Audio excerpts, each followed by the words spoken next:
పవన్ గారు మిమ్మల్ని ఓడించి పంపడం ఖాయం. ఓడించి పంపకపోతే నా పేరు పద్మనాభం కాదు, పద్మనాభరెడ్డిగా మార్చుకుంటాను.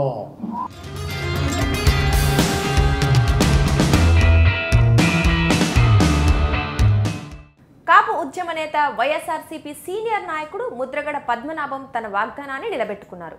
ఎన్నికల సమయంలో చెప్పినట్లుగానే తన పేరు మార్చుకున్నారు. ఈ మేరకు గెజెట్ నోటిఫికేషన్ విడుదలైంది. అసెంబ్లీ ఎన్నికల్లో పిఠాపురం నియోజకవర్గంలో పవన్ కళ్యాణ్ను ఓడించకపోతే తన పేరు మార్చుకుంటానని సవాల్ చేశారు ముద్రగడ. ఎన్నికల్లో పవన్ కళ్యాణ్ గెలవటంతో ఫలితాల తర్వాత మీడియా ముందుకు వచ్చిన ముద్రగడ తన సవాల్కు కట్టుబడి ఉన్నానని చెప్పారు. ఈ మేరకు తన పేరును ముద్రగడ పద్మనాభరెడ్డిగా మార్చుతూ గెజెట్ విడుదల చేయాలని ప్రభుత్వానికి దరఖాస్తు చేసుకున్నారు. మొత్తానికి ముద్రగడ పద్మనాభరెడ్డిగా పేరు మారుస్తూ గెజెట్ విడుదలైంది.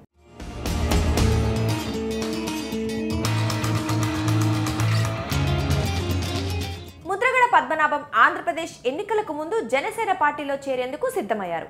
పవన్ కళ్యాణ్ పార్టీలోకి ఆహ్వానిస్తే వెళతామని భావించారు. అయితే పవన్ కళ్యాణ్ నుంచి ఆహ్వానం లేకపోవడంతో ముద్రగడ ఆయనకు ఘాటుగా లేఖ రాశారు. ఆ తర్వాత వైఎస్ఆర్సీపీ నేతలు పద్మనాభం ఇంటికి వెళ్లి పార్టీలోకి రావాలని ఆహ్వానించారు.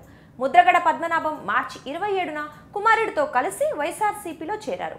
తాను బేషరతుగా పార్టీలో చేరినట్లు తెలిపారు. పవన్ కళ్యాణ్ పోటీ చేసిన పిఠాపురం నియోజకవర్గంలోని ఒక మండలంలో వైఎస్ఆర్సీపీ బాధ్యతను ముద్రగడ పద్మనాభంకు అప్పగించారు.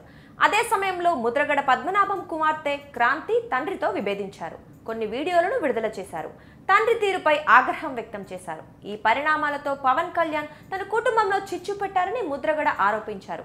పవన్ కళ్యాణ్ ఓడించి పిఠాపురం నుంచి పంపకపోతే తన పేరు పద్మనాభరెడ్డిగా మార్చుకుంటానని శపథం చేశారు. పవన్ గారు మిమ్మల్ని ఓడించి పంపడం ఖాయం. ఓడించి పంపకపోతే నా పేరు పద్మనాభం కాదు, పద్మనాభరెడ్డిగా మార్చుకుంటాను. మిమ్మల్ని ఓడించి పంపకపోతే